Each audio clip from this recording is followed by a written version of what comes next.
2024નું બેઠે બેઠું પેપર એ 2025માં પૂછી નાખવામાં આવ્યું છે અને ખાસ કરીને જે પાટણની શેઠ એમએન લો કોલેજ છે તે અને તેની સાથે ઊંઝા લો કોલેજ છે, એમાં ખાસ આ બે કોલેજોમાં તો એવું બન્યું જ છે કે 2024નું જે કાયદાશાસ્ત્ર એટલે કે ન્યાયશાસ્ત્રનું જે પેપર હતું એ બેઠે બેઠું પેપર 2025ની પરીક્ષામાં એટલે કે 7 તારીખના રોજ એ પૂછી નાખવામાં આવ્યું છે.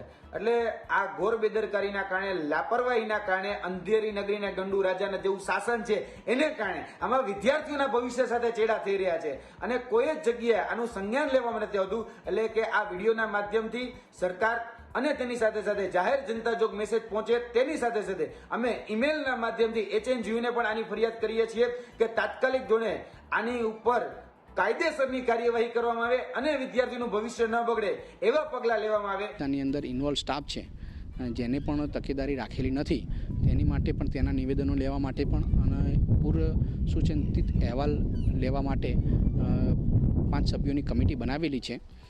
જે કમિટી દરેક પરીક્ષા કેન્દ્રના LLBના દરેક પરીક્ષા કેન્દ્રની મુલાકાત લઈ એનો વિગતવાર અહેવાલ રજૂ કરશે. ત્યારબાદ એની આગળની કાર્યવાહી કરવામાં આવશે. એજન્સી પર કોઈ જાતની કાર્યવાહી કરવામાં આવશે? ચોક્કસથી જે એજન્સીની ભૂલ છે બરાબર તે માટે એની ઉપર કાર્યવાહી કરવાની થાય જ છે અને તે અંગે એની સ્પષ્ટતાઓ લઈને કે કેવા સંજોગોમાં આવી ભૂલ થઈ છે, કેમ કે આ ભૂલ એ ક્ષમ્ય નથી, કેમ કે આ રીતે એક ભૂલના કારણે વિદ્યાર્થીઓને સહન કરવું પડતું હોય છે.